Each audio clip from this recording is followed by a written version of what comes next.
मैं जब विधवा हुई तो मेरी देवरानी ने मेरी शादी अपने पति से करवा दी और वह मेरी सौतन बनकर दिन रात मेरी ही सेवा करने लगी।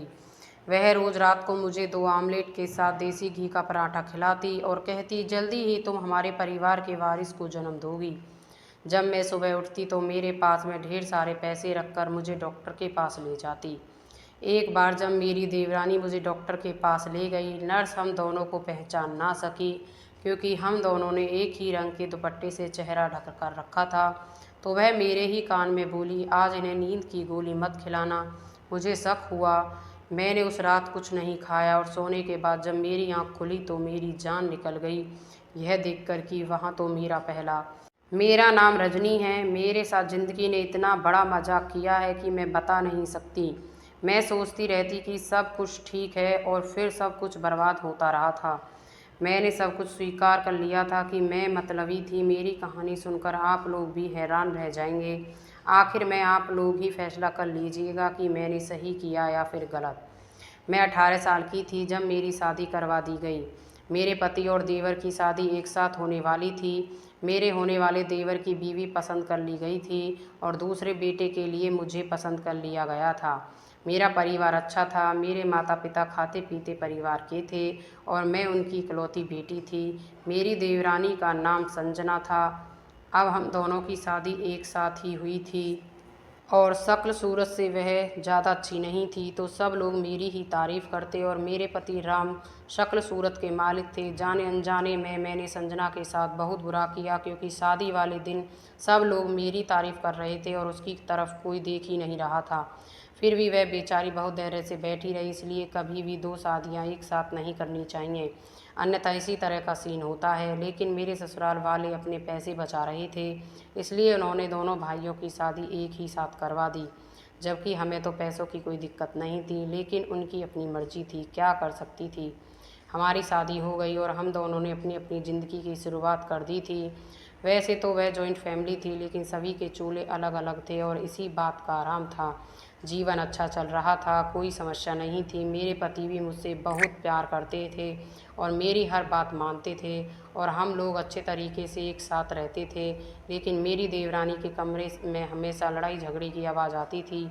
लेकिन यह आम बात है क्योंकि शादी के शुरुआती दिनों में तो थोड़ी बहुत बहस हो जाती है, जिसमें पति पत्नी एक दूसरे को मनाते हैं। लेकिन यहाँ पर तो बहुत ज़्यादा झगड़े हो रहे थे और मेरा देवर ज़ोर ज़ोर से अपनी बीवी पर चिल्लाता रहता था।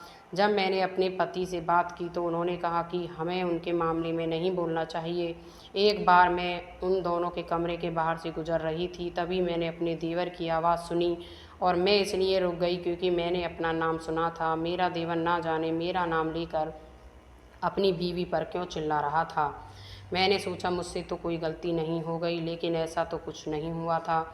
मैं उनके मामले में दखल देना नहीं चाहती थी क्योंकि मेरे पति ने मुझसे कहा था कि तुम्हें ऐसा कुछ भी करने की ज़रूरत नहीं है। इसलिए मैंने उन्हें उनके हाल पर छोड़ दिया। एक दिन मेरे देवर ने मुझे रोका और कहा, भाभी आप मेरी बीवी को कुछ सिखा दो, उसे कहें कि वह आपकी तरह सज धज कर रहा करे। मैंने अपने देवर से कहा कि ज़रूरत ही नहीं है, वो तो बहुत प्यारी लगती है। तो वो कहने लगा, बिल्कुल भी प्यारी नहीं है, आप सब उसका दिल रखते हैं तभी तो वह अपना ख्याल नहीं रखती है। एक दिन मेरे पति घर आ गए। उन्होंने कहा कि उनका मूड ठीक नहीं है, पता नहीं क्या हो रहा था। सुबह से ही मेरा दिल बहुत ज़्यादा घबरा रहा था जब हमें एक बुरी खबर सुनने को मिली कि मेरे पति इस दुनिया से चले गए। रोड एक्सीडेंट हुआ था। मेरे पति और मेरे देवर दोनों ही मोटरसाइकिल पर जा रहे थे। उनकी मोटरसाइकिल कार से जा टकराई। मेरे देवर को तो थोड़ी चोट लगी थी, लेकिन मेरे पति एक्सीडेंट में मारे गए। मैं गम में डूब चुकी थी। अभी तक मेरी शादी को 1 साल भी नहीं हुआ था और मैं विधवा हो चुकी थी। पति के देहांत के बाद भी मैं ससुराल में ही रहती थी। मैंने जैसे तैसे दिन काटे थे। सब कहने लगे, इस लड़की की ज़िंदगी तो बर्बाद हो गई है, अब इससे शादी कौन करेगा। मेरी देवरानी भी बहुत उदास थी, बार बार मुझे समझा रही थी, लेकिन मैंने सारा गुस्सा उसी पर निकाल दिया। मैंने कहा, तुम्हारे पति के साथ ही मेरा पति गया था। किसी को यह कहना बहुत आसान होता है कि संभालो खुद को, लेकिन जब खुद पर बीतती है ना, तब पता चलता है। अगर मेरी जगह आज तुम होती तो मैं तुमसे पूछती कि इतना बड़ा दुख किस तरह बर्दाश्त करोगी। तुम्हारा पति तो सही सलामत है, मेरी तो दुनिया ही ख़त्म हो गई है। मेरे देवर ने यह बात सुन ली और मुझे कोई जवाब नहीं दिया। पति के देहांत के बाद मैंने इस घर में ही रहने का फैसला किया। मैंने कहा, मैं वापस नहीं जाऊंगी, मुझे दूसरी शादी भी नहीं करनी है। पति को गुजरे हुए 6 महीने हुए थे जब मेरी देवरानी ने मेरी सास के सामने एक बात रखी, जिस पर घरवाले तुरंत तैयार हो गए। और वह बात यह थी कि मेरी देवरानी मुझे अपनी सौतन बनाना चाहती थी। वह चाहती थी कि मैं उसके पति यानी कि मेरे देवर की घरवाली बनूं, और राजू भी इस बात के लिए तैयार हो गया। हम एक साथ बैठे हुए थे। मैं मोटरसाइकिल चला रहा था, भाई मेरे पीछे बैठा था। मुझे ऐसा लगता कि वह मेरे हिस्से की मौत लेकर चला गया, इसलिए उनकी जिम्मेदारियां मुझे निभानी हैं।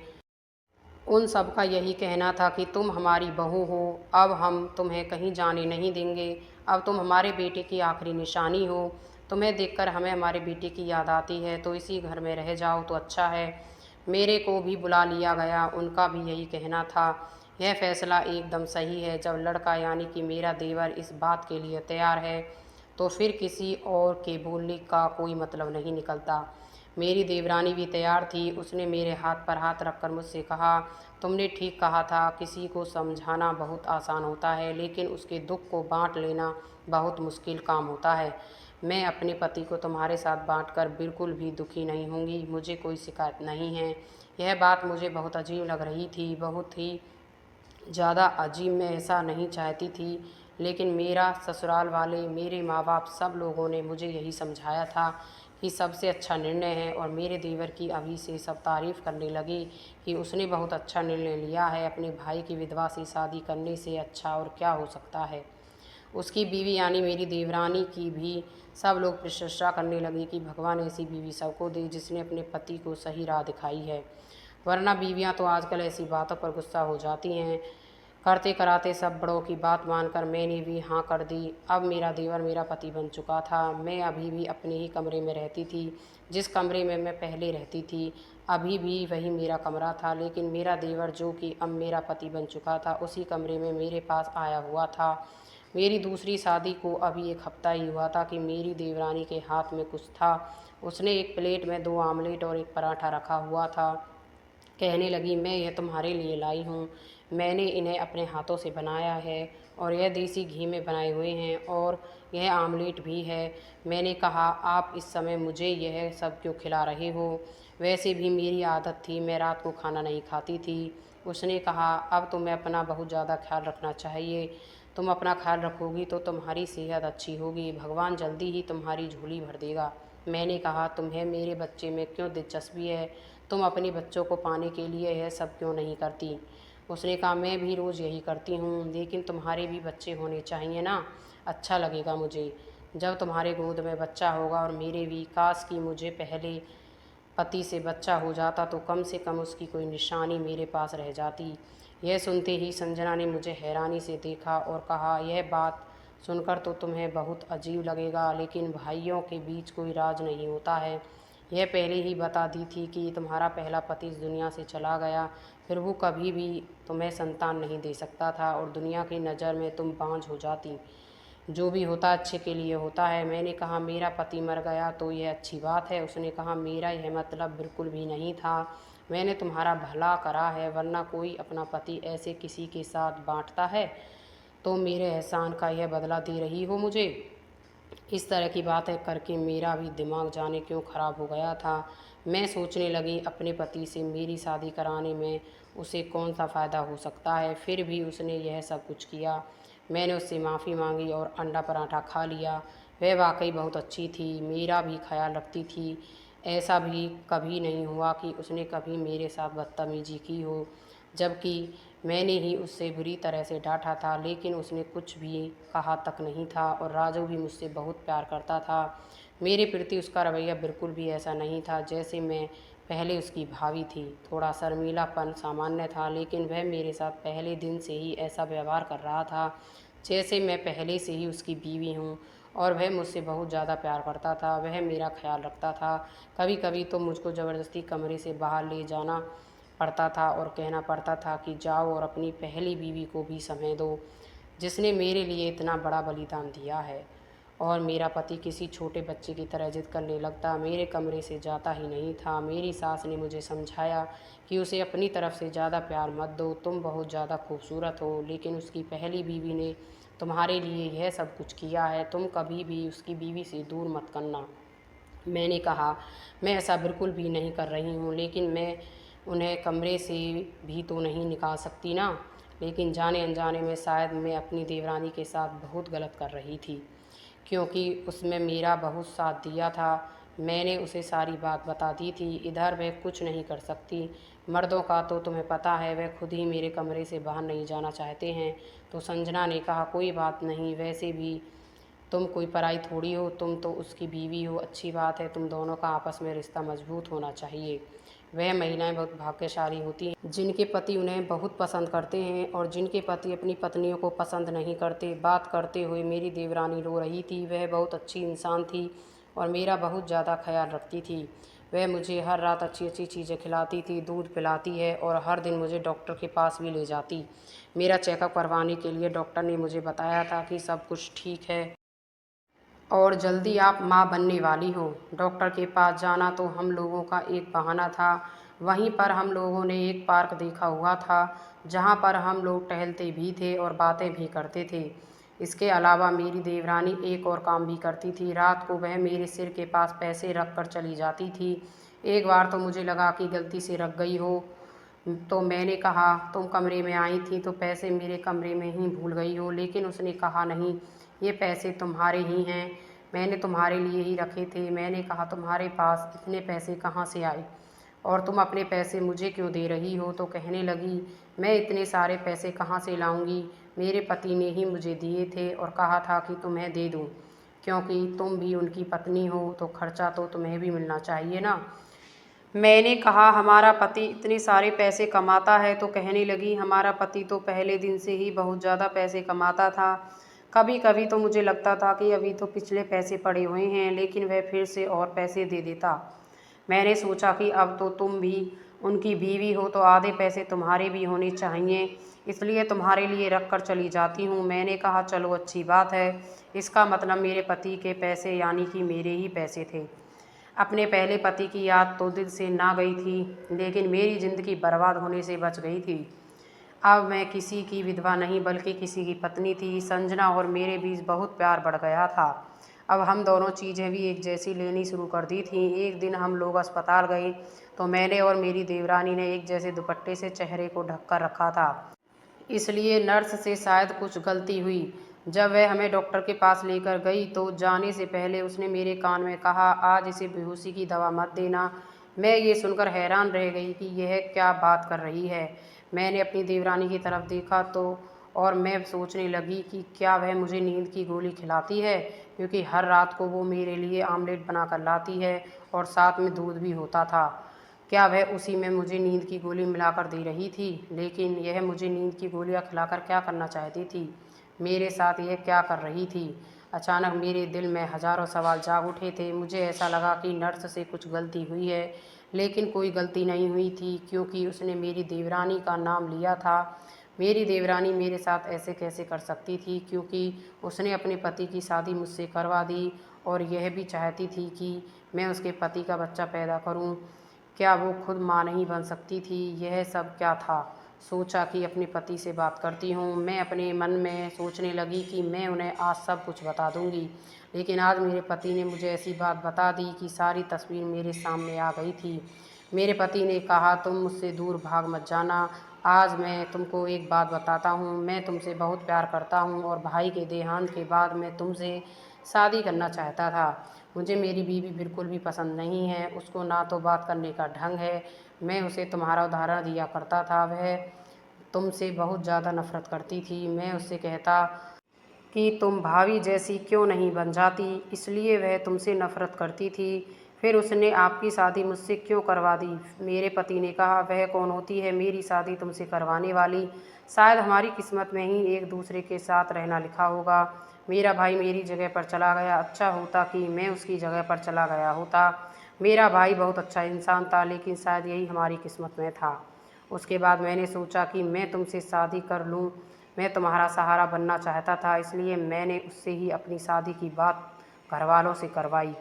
वह बात हरगिज़ नहीं करना चाहती थी, लेकिन मैंने उससे कहा कि अगर तुमने घर पर मेरी शादी के बारे में बात नहीं की तो मैं तुम्हें तलाक दे दूँगा, इसलिए मेरी बात मान लो। फिर मैंने यह भी कहा कि वह तुम्हारा बहुत ज़्यादा ख्याल रखा करे, क्योंकि मैं तुमसे बहुत प्यार करता हूँ। मैं अपनी पूरी ज़िंदगी तुम्हारे साथ बिताना चाहता हूँ। जब मेरे पति ने मुझसे यह बात बताई तो मैंने भी अपने पति को सारी बात बता दी। मैं उनकी बात सुनकर हैरान रह गई। उन्होंने कहा, मैंने तुम्हारे लिए कभी भी उसके हाथ में पैसे नहीं दिए। वह तुमसे झूठ बोल रही है। वह हमें जिस डॉक्टर के यहाँ ले जाती थी, हम लोग तुरंत उस डॉक्टर के पास गए, लेकिन अपना भेष बदल कर दुपट्टे से सिर के साथ साथ अपना मुंह भी ढक लिया, और मेरे पति को तो उन्होंने देखा ही नहीं था। फिर हमने उस डॉक्टर से झूठ बोला कि हमें गलत काम करवाना है। डॉक्टर ने कहा, हाँ बिल्कुल, मैं अबॉर्शन करवा दूंगी, लेकिन उसके बदले में मुझे इतने पैसे चाहिए होंगे।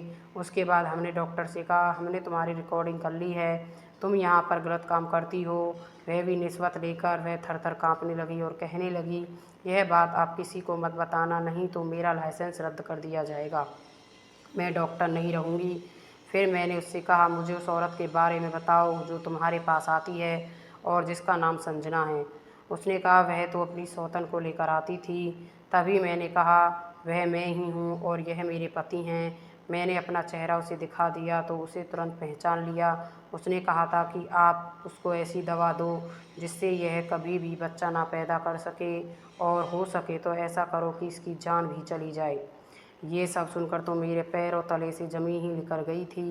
मेरे पति भी बहुत डर गए थे। वह तुम्हारी जान लेना चाहती थी तो ज़रूर तुमसे बदला लेना चाहती है, क्योंकि उसके सामने मैं तुम्हारी तारीफ़ किया करता था। मेरे पति ने सबके सामने यह बात कही। डॉक्टर का बयान भी सबको सुना दिया।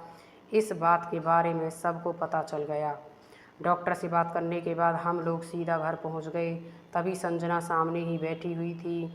मेरे पति ने कहा, यह माफ़ी मांगे मेरी बीवी से, इस तरह का काम दोबारा कभी नहीं करेगी तो मैं इसे माफ़ कर दूंगा, वरना इसको आज ही तलाक दे दूंगा। संजना ने भी ऐसा रूप दिखाया कि मैं हैरान रह गई। कहने लगी, तुमसे माफ़ी मांग कौन रहा है, तुम्हारे साथ रहना कौन चाहता है, अपनी भाभी पर नज़र रखने वाले घटिया इंसान हो तुम। नहीं रहना है मुझे तुम्हारे साथ। मेरे पति ने उसे तलाक तो नहीं दिया, लेकिन वह हमेशा के लिए चली गई। मैं आज भी उसके बारे में सोचती हूँ तो हैरान रह जाती हूँ। लोगों के चेहरे को देखकर कोई भी पहचान नहीं पाता कि वह आपके साथ क्या कर रहा है। कभी कभी बहुत मासूम नज़र आने वाले लोग भी बहुत खतरनाक होते हैं। मेरी देवरानी के दिल में इतना जहर भरा था। जब मेरे पति ने उसके सामने मेरी तारीफ़ की और उसको कहा, मेरी शादी करवाओ, मेरे पति ने भी गलत किया, लेकिन संजना को उसके बदले में मेरे साथ गलत नहीं करना चाहिए था कि वह मेरी जान लेने पर उतर आए। मुझे तो लगा था कि इस सब के बाद मैं माँ नहीं बन पाऊँगी। पता नहीं वह तो मुझे कब से दवाई दे रही थी, लेकिन जिसे इस दुनिया में आना हो उसे आने से कौन रोक सकता है। भगवान के आशीर्वाद से मुझे जुड़वा बच्चे हो गए। भगवान ने हमें एक बेटी और एक बेटा दिया। भगवान के आशीर्वाद से मैं अपनी ज़िंदगी में बहुत ज़्यादा खुश हूँ। मेरी देवरानी कहाँ गई, अब किसके साथ हैं, मुझे कुछ नहीं मालूम। उसने भी शादी की या नहीं, यह भी किसी को पता नहीं। लेकिन कभी कभी मैं सोचती हूँ कि मेरे पति ने उसके साथ बहुत गलत किया, वही उसको इस मुकाम तक ले आया। तो दोस्तों, कहानी अच्छी लगी हो तो लाइक और शेयर करें। ऐसी ही कहानी सुनने के लिए चैनल को सब्सक्राइब भी कर लें, और कहानी आपको कैसी लगी कमेंट में लिखकर ज़रूर बताएं। धन्यवाद दोस्तों, अपना ख्याल रखना। प्लीज़ हमारे पेज को फॉलो ज़रूर करें।